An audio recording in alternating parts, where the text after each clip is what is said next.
ദൈവത്തിൻ്റെ അതിപരിശുദ്ധനാമം വാഴ്ത്തപ്പെടുമാറാകട്ടെ.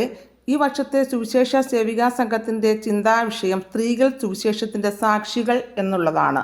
അല്പസമയത്തെ ധ്യാനത്തിനായി തിരഞ്ഞെടുത്തിരിക്കുന്ന വേദഭാഗം വിശുദ്ധ ലൂക്കോസ് എഴുതിയ സുവിശേഷം 8-ാം അധ്യായം 1 മുതൽ 3 വരെയുള്ള വാക്യങ്ങളാണ്. ഈ ലോകത്തിൽ ദൈവം നമ്മെ ഓരോരുത്തരെയും ഓരോ ഉത്തരവാദിത്തങ്ങൾ തന്ന് നമ്മുടെ കുടുംബത്തിന്, നമ്മുടെ സമൂഹത്തിന്, നമ്മുടെ ഇടവകയ്ക്ക്, നമ്മുടെ സഭയ്ക്ക് നമ്മെ ആക്കിയിരിക്കുകയാണ്. അങ്ങനെയുള്ള നാം കർത്താവ് നമ്മെ ഏൽപ്പിച്ചിരിക്കുന്ന ദൗത്യം ഇന്നതെന്ന് തിരിച്ചറിഞ്ഞ് ഏറ്റവും കൃത്യതയോടെ മറ്റുള്ളവർക്ക് മാതൃകയായി ജീവിക്കണം. ദൈവം തൻ്റെ കരുണയാൽ ലോകത്തെ സൃഷ്ടിച്ചു, ഉത്തരവാദിത്തങ്ങൾ തന്നു. ഒരു സ്ത്രീയുടെ കൽപ്പന ലംഘനം മൂലം ഈ ലോകം പാപത്തിനിരയായി. തന്മൂലം അകന്നുപോയ ലോകത്തെ ദൈവം തൻ്റെ പുത്രനാൽ തന്നോട് വീണ്ടും കൂട്ടിച്ചേർത്തു. ഈ ശുശ്രൂഷയുടെ പിന്തുടർച്ചയും പ്രയോഗവുമാണ് സഭ എന്ന് പറയുന്നത്. ഈ സഭയെ ദൈവം ഏൽപ്പിച്ച ദൗത്യത്തിൻ്റെ കാവൽക്കാരാണ് നാം ഓരോരുത്തരും. ഈ വീണ്ടെടുപ്പ് കാലാകാലങ്ങളിൽ അർത്ഥവത്താക്കുന്നതിൽ നമുക്ക് വലിയ പങ്കാണുള്ളത്. എന്താണ് നമ്മുടെ കർത്തവ്യം? ഒരു സ്ത്രീ എന്ന നിലയിൽ, ഒരു മാതാവെന്ന നിലയിൽ, ഒരു സേവികാസംഘ പ്രവർത്തക എന്ന നിലയിൽ നമ്മുടെ ഉത്തരവാദിത്വം എന്താണ്?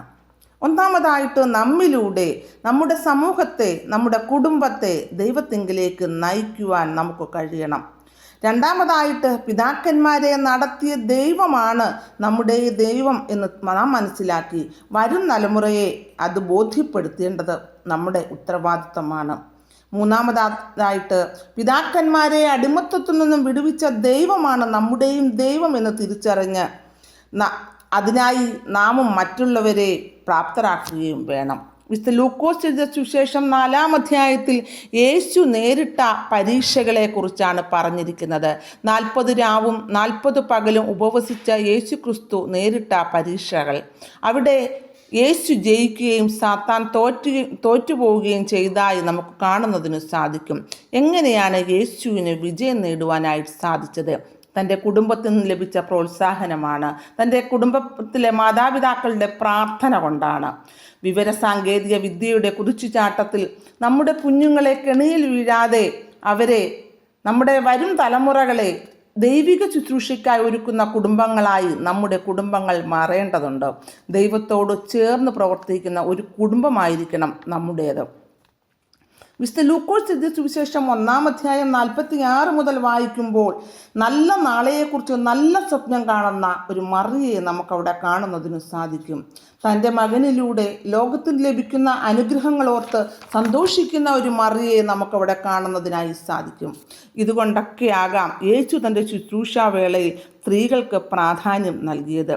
ദൈവരാജ്യ ശുശ്രൂഷയ്ക്കായി ധാരാളം സ്ത്രീകളെ വിളിക്കുകയും ശിഷ്യരോടൊപ്പം ശിഷ്യത്വത്തിൽ സ്ത്രീകളെ തുല്യ പങ്കാളികളാക്കുകയും ചെയ്തു എന്ന് വിശുദ്ധ വേദപുസ്തകം സാക്ഷ്യപ്പെടുത്തുന്നുണ്ട്. അതായത് ദൈവരാജ്യ ശുശ്രൂഷയിൽ പങ്കാളിത്തം സകലർക്കും ഉള്ളതാണെന്ന് യേശുക്രിസ്തു തന്നെ പഠിപ്പിച്ചിട്ടുണ്ട്.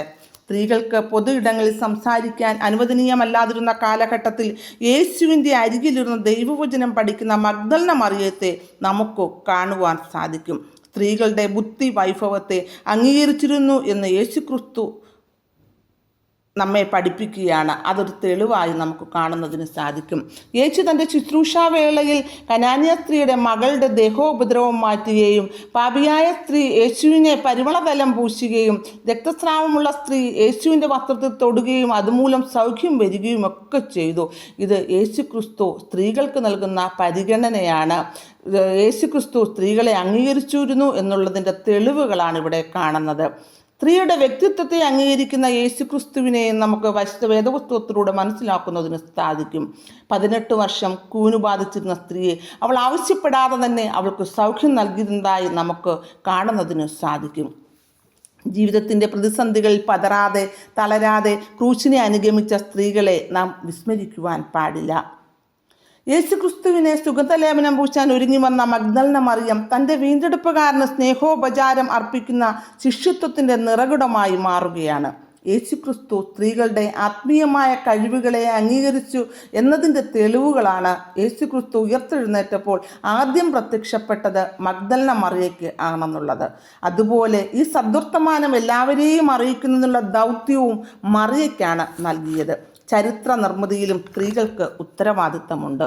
നമ്മുടെ ഉത്തരവാദിത്തങ്ങൾ നാം ഭംഗിയോടെ നിറവേറ്റണം. എസ്തേർ രാജ്ഞി തൻ്റെ ജനത്തെ ഇല്ലായ്മ ചെയ്യാനൊരുങ്ങിയ ദുഷ്ടസൈന്യത്തെ ധൈര്യത്തോടെ തടഞ്ഞു. പ്രാർത്ഥന, ഉപവാസം ഇവയുടെ പ്രാധാന്യം എത്രമാത്രമുണ്ടെന്ന് എസ്തേറിലൂടെ നമുക്ക് മാതൃകയാക്കാനാകും. ധൈര്യത്തിൻ്റെയും എളിമയുടെയും തിളങ്ങുന്ന മാതൃകയായിരുന്നു എസ്തേർ രാജ്ഞി. പ്രാർത്ഥനയിലൂടെ, വിശ്വാസത്തിലൂടെ പ്രതിസന്ധികളെ തരണം ചെയ്ത് ജീവിത വിജയം നേടിയ ഹന്നായെ നമുക്കും മാതൃകയാക്കാം. ആത്മത്യാഗത്തിലൂടെയും ധൈര്യത്തിലൂടെയും ധൈര്യപൂർവ്വം പ്രവർത്തിച്ച ദെബോരയെ നമുക്ക് മാതൃകയാക്കാം. 2 തീമോത്തിയോസ് 2-ാം അധ്യായം 3-ാം വാക്യത്തിൽ പറയുന്നു, ക്രിസ്തുവിൻ്റെ നല്ല ഭടനായി നീയും എന്നോടൊപ്പം കഷ്ടം സഹിക്കാം. കഷ്ടം സഹിക്കേണ്ടി വന്നാലും ക്രൂശിനെ പിൻപറ്റി തളരാതെ പതറാതെ സുവിശേഷത്തിൻ്റെ നല്ല സാക്ഷികളായി സഭാ ശുശ്രൂഷകളിൽ നല്ല പങ്കാളികളാകണം. വഴിയും സത്യവും ജീവനുമാകുന്ന യേശുവിൻ്റെ പാത പിൻപറ്റി യേശു കാട്ടിത്തന്ന ജീവിതം തന്നെ മാതൃകയാക്കി യേശുവിൻ്റെ വചനം അവൻ്റെ ജീവിതം തന്നെയായിരുന്നു എന്ന് തിരിച്ചറിഞ്ഞ് നമുക്ക് മുന്നോട്ട് പോകാം. സഭയുടെ വിവിധ പ്രവർത്തനങ്ങളിൽ നമുക്കും പങ്കാളികളാകാം.